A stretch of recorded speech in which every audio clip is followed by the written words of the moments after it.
আজকের গল্প মুক্তির স্বাদ। গল্পটি ভালো লাগলে অবশ্যই আমার চ্যানেলটি সাবস্ক্রাইব করে আমার পাশে থাকবেন। মেয়েটার গায়ের রং কালো, তাতেও কিছু এসে যেত না যদি চেহারায় একটু চটক থাকতো। আজকাল একটু লম্বা ছিপছিপে আকর্ষণীয় শরীর থাকলে রং টং নিয়ে অনেকেই আর বড় একটা মাথা ঘামায় না। দুঃখের বিষয়, সেদিক দিয়েও দেখানোর মতো কিচ্ছুই নেই। মেয়েটা ছোটোখাটো, মুখ চোখও নিতান্তই সাদামাটা। থাকবার মধ্যে আছে শুধু এক মাথা ঘন লম্বা চুল আর বুদ্ধিদীপ্ত একটা হাসি। মেয়েটি যখন এমএসসি পড়ছে, বিথি অমিয়কে বলল, এখন থেকেই বিয়ের চেষ্টা শুরু করা দরকার। অমিয় সায় দিয়ে মাথা নাড়ল। চেষ্টা শুরু হয়ে গেল। বিয়ের উদ্দেশ্যে প্রথম যোগাযোগের চিঠিপত্র নিয়ে বসে অমিয় বলল, কানপুরের ছেলেটা এমনিতে ভালোই মনে হচ্ছে, কিন্তু ওটা বাদ দিচ্ছি, দিল্লির ছেলেগুলোকেই দেখি।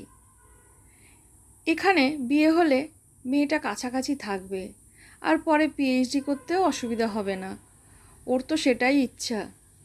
একটা দুটো চিঠিপত্র বিনিময়ের পর অমিয় দেখাশোনার দিনক্ষণ ঠিক করার জন্যে একটি পাত্রপক্ষের বাড়িতে ফোন করলো। দু এক কথার পর ছেলের মা বলল, আপনার মেয়ে কত লম্বা? 5 ফুট 4 ইঞ্চির কম হলে মিথ্যে দেখাদেখি করে লাভ নেই। আমরা লম্বা মেয়ে চাই। ভিতরে ভিতরে অমিয়র রাগ হচ্ছিল, কিন্তু নিজেকে সংযত রেখে জিজ্ঞাসা করল, আপনার ছেলে কত লম্বা? 5 ফুট 5 ইঞ্চি। তাহলে ছেলে হিসাবে তো মোটেই লম্বা নয়। বেঁটে ছেলেকে লম্বা মেয়ে বিয়ে করবে কেন? অনেকেই তো করতে চাইছে, ইচ্ছে হলে প্রশ্নটা তাদেরকেই করবেন।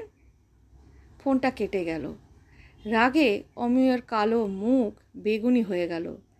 বিথি পাশেই বসেছিল। তাড়াতাড়ি স্বামীকে শান্ত করতে এক গ্লাস জল হাতে নিয়ে এগিয়ে এলো। মাথা গরম করো না, 2-4 জন এমন অমন লোক তো থাকবেই। আরও কয়েকটা জায়গায় কথা হলো, দেখতেও এলো কেউ কেউ। একজন বলল, কালো মেয়ে চলবে না। আর একজন বলল, মেয়ে যথেষ্ট স্মার্ট নয়। বিথির খুব কষ্ট হয়, অসহায় বোধ করে সে। অমিয় ভাবে, সুন্দরী নয় সেটাই কি সব? এই যে এত পড়াশুনো করেছে, কাজে কর্মেও বেশ ভালো, সেটা কি কিছুই নয়? একথা সে বলেও ছিল এক ছেলের পক্ষকে। তাতে ছেলের মামা নির্বিকার মুখে বলল, তা আজকালকার দিনে মেয়েরা তো আর ঘরে বসে থাকে না।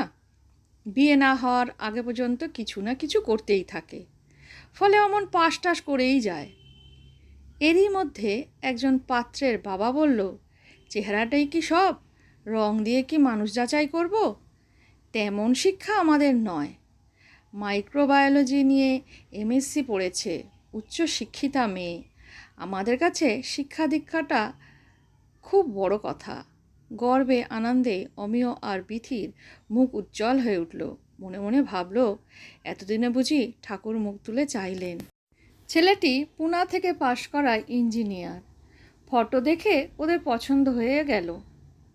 অমিয় একদিন গিয়ে পাত্রপক্ষের বাড়ি ঘরও দেখে এলো। বাঙালি পাড়ায় একতলা বাড়ি, খারাপ নয়। তারপর ও পক্ষ থেকে বাবা মা ও ছেলে এলো মেয়ে দেখতে। মায়ের ডাকে মেয়েটি বসার ঘরে ঢুকলো। পাত্র এক কোনায় যেমন চুপচাপ বসেছিল তেমনই বসে রইল, শুধু একবার চোখ তুলে তাকিয়ে ওকে দেখল।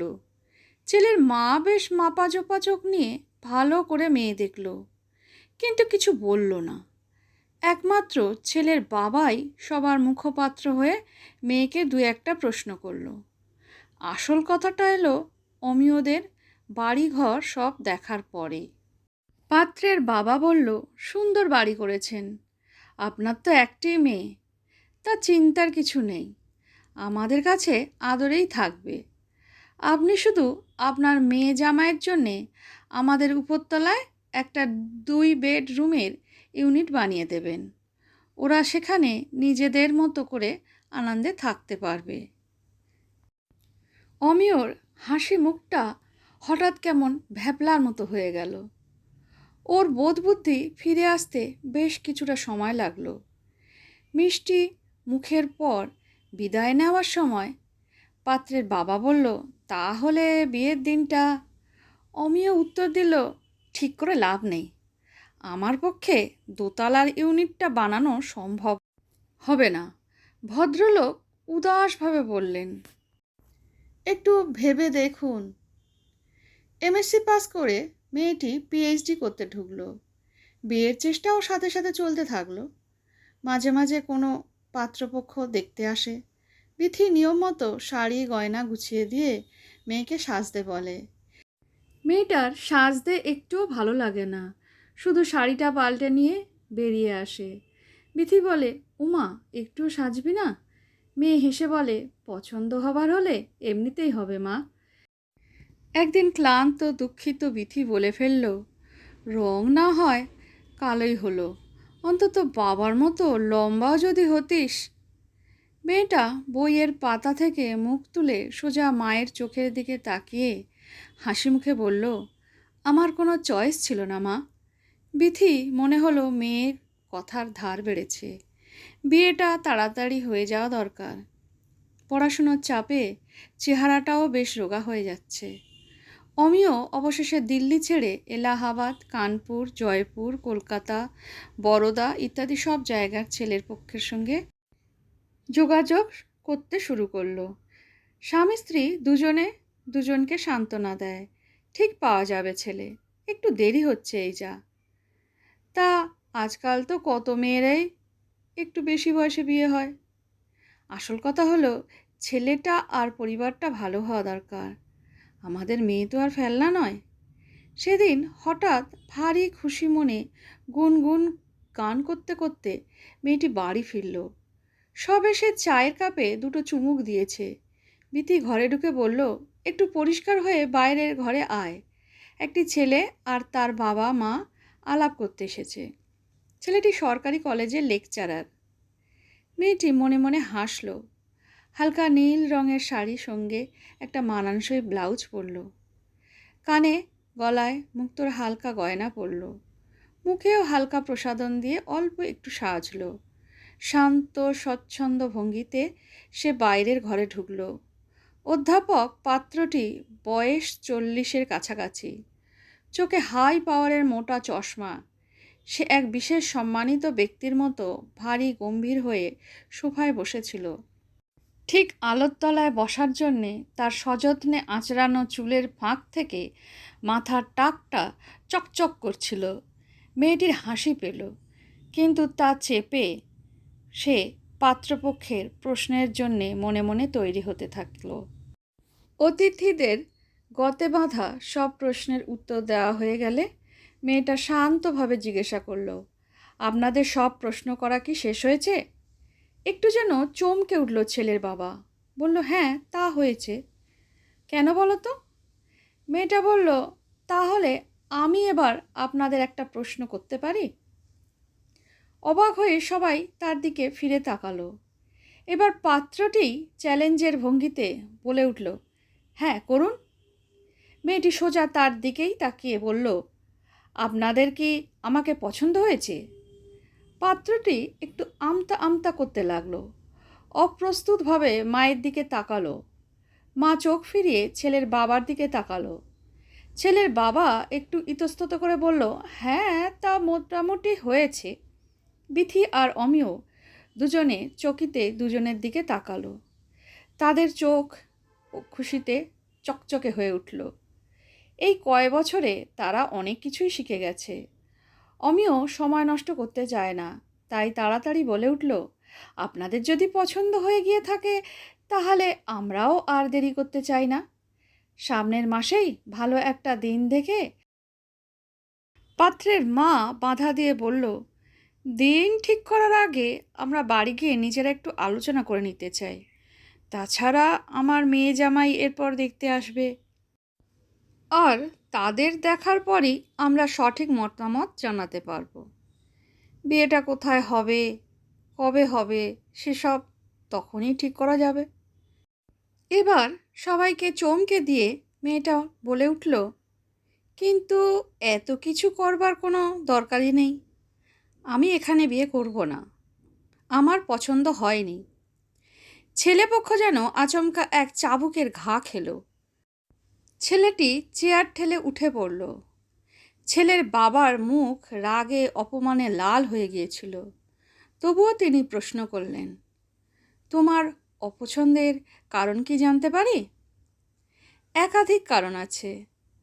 এক তো আপনার ছেলের চোখটা এত খারাপ যে ওই মোটা চশমাটি খুলে নিলে আমি মানুষটা কে, কোথায় বসে আছি কিছুই উনি হয়তো দেখতে পাবেন না।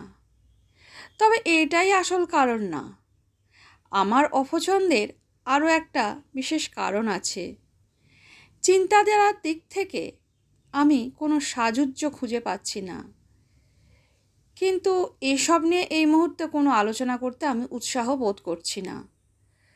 পাত্রের বাবা বিদ্রূপের হাসি হেসে বললেন, আপনার রূপবতী গুণবতী মেয়ের জন্যে এক সর্বাঙ্গ সুন্দর ও গুণের আধার ছেলে চাই, জানা থাকলে সময় নষ্ট করে এখানে মেয়ে দেখতে আসতাম না। ঘটনার আকস্মিকতায় বিথি আর অমিয় ফ্যাকাশে হয়ে গিয়েছিল। বাইরের লোকজন চলে যেতেই বিথি কেঁদে ফেলল। বলল, যাও বা এতদিনে কেউ পছন্দ করলো, তাও দিলি শেষ করে।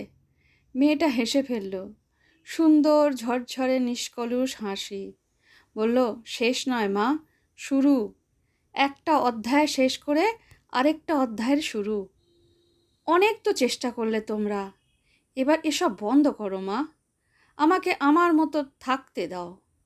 মনে আছে মাস কয়েক আগে তোমাদের বলেছিলাম যে আমার বাইরে যাওয়ার একটা সুযোগ আসতে পারে? আজ জানতে পারলাম যে আমার দরখাস্ত মঞ্জুর হয়েছে। শিগগিরই আমি ফেলোশিপ নিয়ে শিকাগোতে যাব। ব্যবস্থা অনেকটা এগিয়ে গেছে। মাকে দু হাতে জড়িয়ে ধরে মেয়েটা বলল, পৃথিবীটা অনেক বড় মা, আমাকে দু চোখ ভরে তাকে দেখতে দাও। বিথি বিস্মিত চোখে মেয়ের মুখের দিকে তাকিয়ে রইল। মেয়েটি এবার বাবার কাছে গিয়ে বলল, তোমার খুব খারাপ লেগেছে না? আমার উপর খুব রাগ করেছ না? কিন্তু কি করব বলো, আমার এই কালো রঙের ছোটোখাটো শরীরের মধ্যে আমার মনটা যে কত কিছু করার জন্যে ছটফট করে সেটা কেউ দেখতে পায় না। সে যে খোলা আকাশে ডানা মেলে উঠতে চায় সেটা কেউ বুঝতে চায় না। প্লিজ বাবা, তুমি রাগ করো না। অমিও মেয়ের মাথায় হাত রেখে বলল, না, আমি রাগ করিনি রে মা, কিন্তু সারা জীবন এমন একলা একলা কী করে থাকবি? চিন্তা করো না বাবা, আমি কখনো একলা হব না। আমার অনেক অনেক আলোর স্বপ্ন আছে, তারা আমার চিরকালের সঙ্গী। তাছাড়া যদি কখনো মন চায়, যদি কখনো একলা চলার ক্লান্তি আসে, জীবন আপনিই তার সঙ্গী খুঁজে নেবে। অমিও মেয়েকে কাছে টেনে নিল। এখন মনে হচ্ছে ভালোই করেছিস। এই ভালো হলো। বিথিকে ডাক দিল সে, কই গো, এদিকে এসো, দুজনে মিলে ওকে আশীর্বাদ করি, ওর সব স্বপ্ন সফল হোক।